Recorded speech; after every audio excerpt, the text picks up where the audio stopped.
Tiga. Assalamualaikum warahmatullahi wabarakatuh.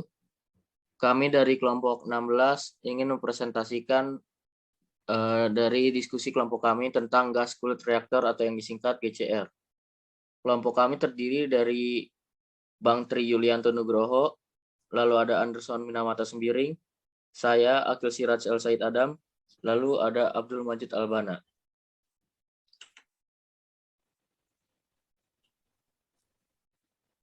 Selanjutnya ada pengertian yang akan dijelaskan oleh Anderson Minamata. Baik, Akil, terima kasih.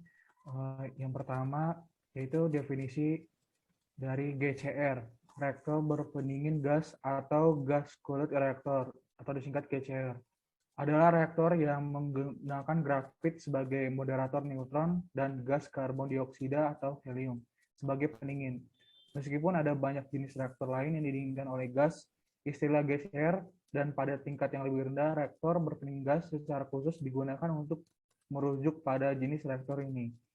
GCR dapat menggunakan uranium alam sebagai bahan bakar, memungkinkan negara-negara yang mengembangkannya untuk membuat bahan bakar mereka sendiri tanpa bergantung pada negara lain untuk pasokan uranium yang diperkaya, yang pada saat pengembangannya pada tahun 1990-an hanya tersedia dari Amerika Serikat atau Universitas Rusia saat ini.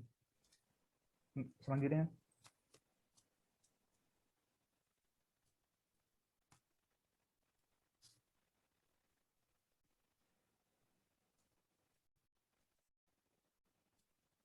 GCR sendiri dikembangkan sampai 2 generasi, dengan generasi pertama dan generasi kedua.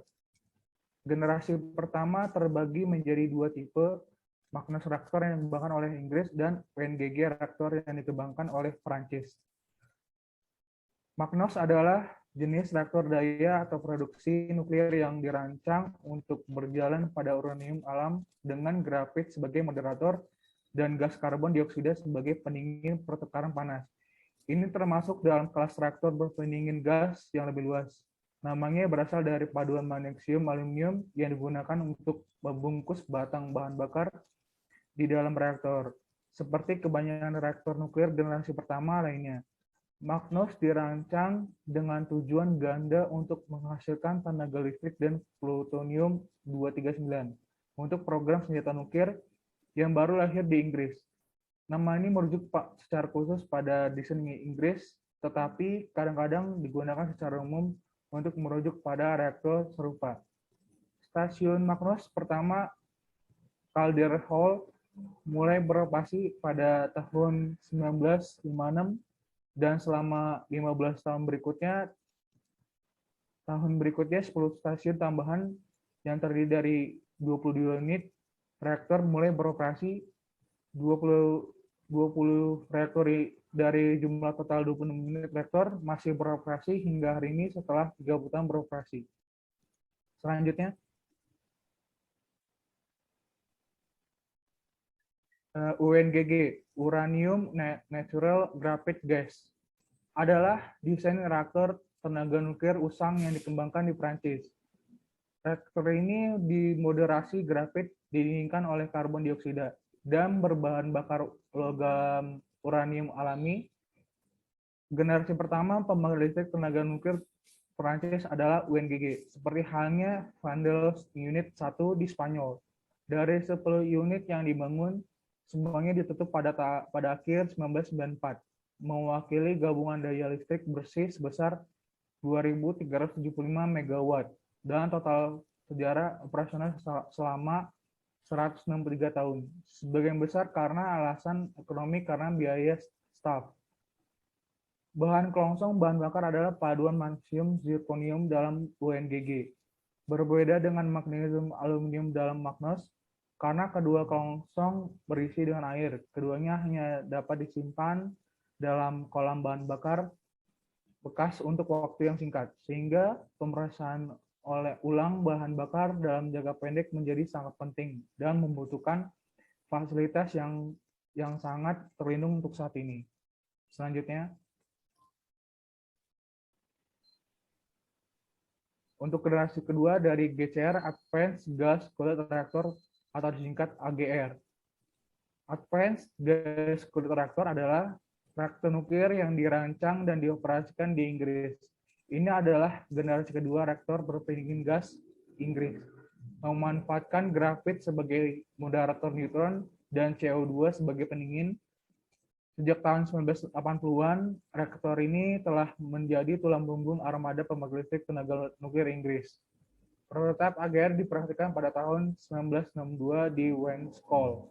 Tetapi AGR komersial pertama tidak mulai bekerja sampai tahun 1976. Secara total 14 reaktor AGR dibangun di 6 lokasi antara tahun 1976 dan 1988. Semuanya dikonfigurasikan dengan 2 reaktor dalam satu gedung. Setiap reaktor memiliki desain pembangkit listrik termal sebesar 1.500 MW yang menggerakkan set pembangkit listrik 660 MW. Pembangkit AGR yang berbeda menghasilkan output listrik dari 555 MW hingga 670 MW. Namun demikian, beberapa di antaranya bekerja pada output yang lebih rendah daripada desain karena keterbatasan operasional. Desain AGR mempertahankan moderator grafit dan pendingin karbon dioksida dari Magnus, namun meningkatkan suhu kerja gas pendingin untuk meningkatkan kondisi uap. Mereka dibuat sama dengan pembangkit listrik tenaga batu bara, menyediakan desain turbin dan fasilitas pembangkit yang sama. Selanjutnya, sejarah GCR. Reaktor Magnus pertama Calde-Hall mulai beroperasi pada tahun 1956 sampai 1971. Tahun berikutnya 10 stasiun tambahan yang terdiri dari 22 unit reaktor mulai beroperasi. 20 reaktor dari jumlah total 26 unit reaktor masih beroperasi hingga hari ini setelah 30 tahun beroperasi. Generasi pertama pembangkit listrik tenaga nuklir Prancis adalah UNGG. Seperti halnya Flanders Unit 1 di Spanyol, pembangunan pembangkit dimulai pada bulan Juni 1967. Dari 10 unit yang dibangun, semuanya ditutup pada akhir 1994. Bagian besar karena alasan ekonomi karena biaya staf. Yang ketiga, prototipe AGR mulai beroperasi di Wenscol pada tahun 1962. Tetapi AGR komersial pertama tidak beroperasi sampai tahun 1976. Sebanyak 14 reaktor AGR di 6 lokasi dibangun antara tahun 1976 dan 1988. Selanjutnya, perkembangan saat ini yaitu sistem reaktor cepat berpendingin gas atau disingkat GFR adalah desain reaktor nuklir yang saat ini sedang dalam pengembangan. Digolongkan sebagai reaktor generasi keempat, reaktor ini memiliki spektrum neutron cepat dan siklus bahan bakar tertutup untuk konversi uranium subur yang efisien dan pengulangan aktinida. Desain reaktor referensi adalah sistem berpendingin helium yang beroperasi dengan suhu outlet 850 derajat Celcius menggunakan turbin gas siklus tertutup batron langsung untuk efisiensi termal yang tinggi. Beberapa bentuk bahan bakar sedang dipertimbangkan karena potensinya untuk beroperasi pada suhu yang sangat tinggi. Dan untuk memastikan retensi produksi fisi yang sangat baik, reaktor ini dimasukkan untuk digunakan dalam pembangkit listrik tenaga nuklir untuk menghasilkan listrik. Sementara pada saat yang sama memproduksi pembiakan bahan bakar nuklir baru. Selanjutnya saya serahkan kepada teman saya.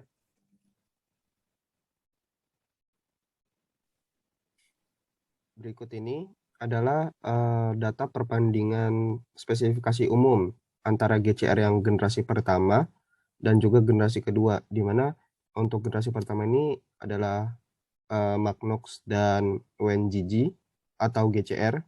Kemudian untuk generasi keduanya itu adalah AGR dan juga HTR. Nah, HTR ini adalah sistem yang terbaru yang sedang dikembangkan.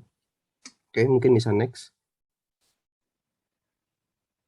Nah, berikut ini adalah perbedaan antara generasi pertama dan juga generasi kedua untuk isian dalamnya, di mana terdapat perbedaan posisi antara gas gas sirkulatornya dan juga untuk core-nya.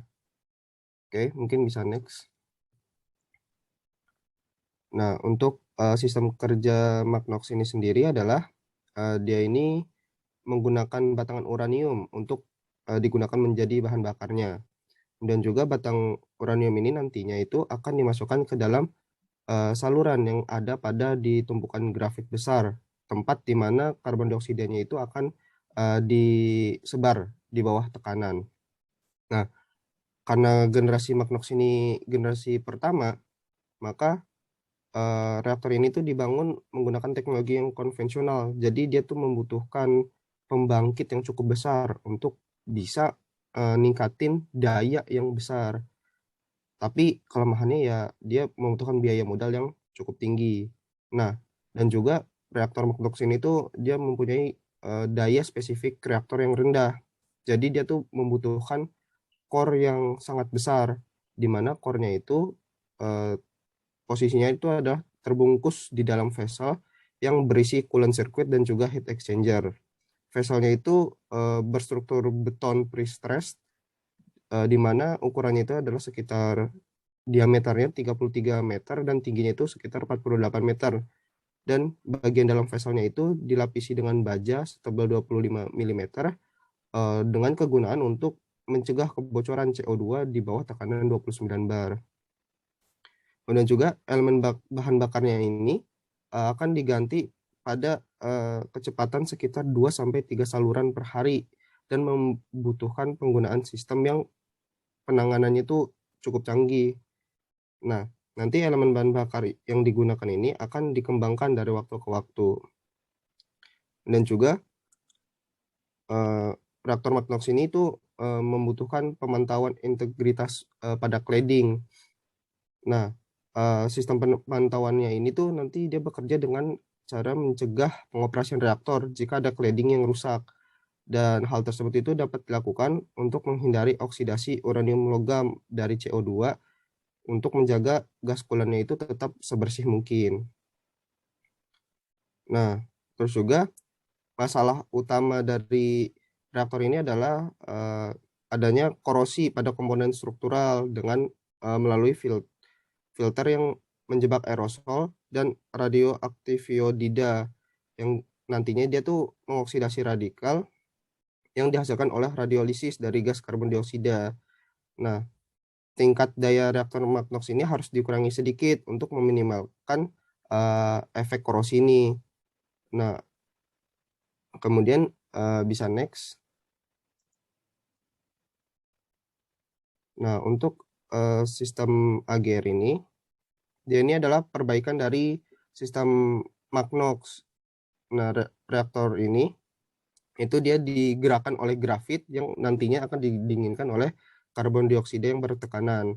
Nah, uranium logam ini adalah bahan bakar yang akan membatasi suhu gas pendingin yang nantinya itu dipanasin sekitar suhu maksimumnya sebesar 400 derajat Celcius. Nah, pada suhu tersebut, suhu dan tekanan uap yang dihasilkan itu akan lebih rendah dari yang dihasilkan dalam boiler. Nah, efisiensi termal yang bisa dihasilkan itu hanya sekitar 30%. Efisiensi rendah ini bersama dengan kepadatan daya inti juga rendah dan volumenya dibatasi oleh ukuran pressure vessel yang memberikan output dayanya itu sekitar 300 megawatt. Nah, 300 watt ini adalah batasan karena generator turbin standar itu dia memiliki daya maksimum itu sebesar 660 megawatt. Nah, AGR ini menggunakan bahan bakar yang terdiri dari uranium oksida yang cukup ringan dengan pemuatan ulang yang dilakukan pada saat reaktor beroperasi. Kepadatan daya yang dimiliki itu bernilai 4 kali lipat lebih besar daripada reaktor Magnox dan memiliki volume heat exchanger yang lebih kecil. Nah, coolant-nya itu berada pada suhu 650 derajat Celcius saat meninggalkan core sehingga memberikan efisiensi listrik yang sangat baik pada efisiensi sebesar 42%. Oke, bisa next. Nah, untuk sistem yang terbaru yaitu HTR atau High Temperature Reactor, dia ini menggunakan bahan bakar partikel terlapis yang terbagi halus dan pendingin gas baru seperti helium high pressure, di mana penggunaan gabungan bahan bakar tahan api dan cairan pendingin yang lembab sehingga kimiawi itu bisa membuat HTR beroperasi di suhu tinggi, itu sekitar di atas 800 derajat Celcius dengan efisiensi yang tinggi juga. Selain itu, ketahanan iradiasi yang sangat tinggi dari bahan bakar partikel itu bisa membuat pembakaran yang sangat tinggi. Komposisi bahan bakar yang spesifik juga memberikan fleksibilitas operasi yang tinggi dan membuat HTR ini cocok untuk jenis bahan bakar nuklir. Nah, desain ini juga memberikan fleksibilitas yang tinggi dalam hal geometris, di mana susunan lapisan dan pilihan bahan partikel ini tidak dibuang secara bebas ke dalam inti. Nah, jadi si bahan bakar ini nanti akan diaglomerasi dalam matriks karbon yang merupakan objek yang dapat dimanipulasi. Aglomerasi ini terdiri dari silinder kecil yang diameternya 1-2 cm dan panjangnya itu sekitar 5-6 cm yang biasanya disebut dengan kompleks. Nah, nanti partikel itu ditempatkan di saluran dalam blok grafit heksagonal yang juga ditusuk oleh saluran pendingin yang nantinya akan melewatkan helium dan akan mendingin. Nah, kemudian grafitnya itu sangat tahan api dan memiliki konduktor panas yang sangat baik. Dan ini menunjukkan sifat mekanik yang menarik pada suhu tinggi, di mana suhu masuk heliumnya itu sekitar 400 derajat. Itu dapat mencegah efek Wigner. Tetapi penyinaran secara signifikan itu dapat meningkatkan kapasitas mulurnya dan dapat menyebabkan variasi dimensi. Nah, hal tersebutlah yang dapat membatasi masa pakai mereka di dalam reaktor. Helium dan CO2 adalah satu-satunya gas pendingin yang saat ini digunakan dalam proyek reaktor HTR. Dan hanya helium yang digunakan untuk kegiatan penelitian suhu tinggi, terutama pada batasan suhu CO2 sehubungan dengan masalah korosi grafit, yaitu pada suhu di atas 500 derajat Celcius. Nah, nantinya itu helium akan berdifusi dengan sangat mudah. Dia memerlukan kewaspadaan khusus dengan melakukan penyegelan statis dan dinamis. Nah, di mana pengalaman masa lalunya itu pernah ada solusi teknologi umum sirkuit dan komponen untuk mengurangi tingkat kebocoran ke tingkat yang dapat diterima. Dan juga karena adanya mechanical resistance dari partikel penyusunannya ini membuat bahan bakar HTR ini sulit untuk diproses ulang. Nah, hal ini dapat merugikan bila digunakan dalam strategi daur ulang. Namun ini dapat dianggap sebagai keuntungan untuk aplikasi di mana tujuannya adalah untuk membakar atau mengonsumsi bahan bakar yang mencapai pembakaran yang sangat tinggi, di mana bahan bakar bekasnya itu nanti memiliki energi sisa yang sangat rendah dan mungkin bisa disimpan. Nah, untuk studi saat ini mengonfirmasi kalau pengurangan produk fisi yang sangat baik oleh pelapis partikel itu dapat dipertahankan selama periode waktu yang lama. Oke, mungkin bisa next.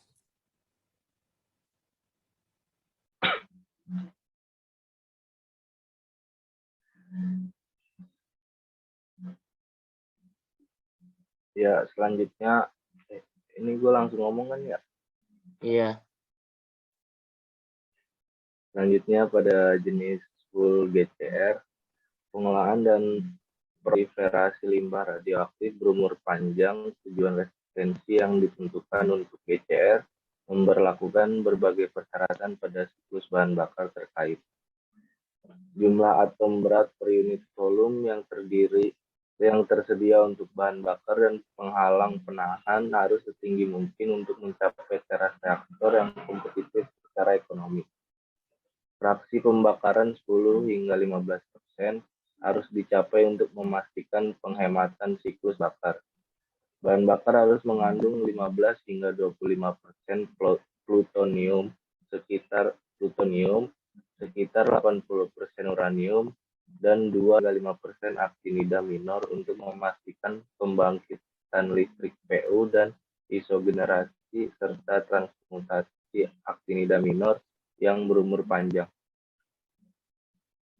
Elemen radiotoksik harus disimpan sedekat mungkin dengan sumber produksi untuk memastikan radionukleida penahanan yang lebih baik. Siklus bahan bakar harus ditutup dengan mengutamakan pemrosesan global dan daur ulang aktinida untuk memfasilitasi pengelolaan limbah akhir dan meminimalkan risiko proliferasi siklus bahan bakar. Tujuan untuk sepenuhnya mendaur ulang 99,9% aktinida bahan bakar bekas dengan biaya lebih rendah memerlukan pengembangan metode pemrosesan yang efisien dan kompak, atau efisiensi pemulihan tinggi, jumlah operasi minimum, dan ukuran peralatan minimum. Kompatibel dengan operasi hilir siklus bahan bakar atau industrialisasi online, operasi pengelolaan dan refabrikasi, dan mampu mengelola sampah sendiri. Berdasarkan pertimbangan ini dan konseptual bahan bakar yang akan diproses, berikut skema pemrosesan umum pada gambar. Bisa di next. Pengujian pertama mengenai perusakan bahan bakar GR oleh High Voltage Pulse ini dilakukan dengan menggunakan struktur honeycomb flat SiC yang diisi dengan SiC yang mensimulasikan komposit fisil. Menunjukkan spesimen sebelum dan sesudah penerapan pulse current. Hasil perusakan yang diamati mendorong dan menyarankan kemungkinan menggunakan proses ini untuk mengakses komposit fisil dari bahan bakar tipe plat tanpa harus melarutkan komposit matriks inner fill penuh. Analisis destrukturisasi ini dilakukan dengan menggunakan spesimen yang lebih representatif, misalnya bahan bakar plat tertutup atau partikel berlapis terdispersi, atau bahan bakar jenis HTGR dalam pengikat matriks inert. Proses ekstraksi aktinida yang dikelompokkan di mana pada proses ekstraksi aktinida mengandung dua prinsip.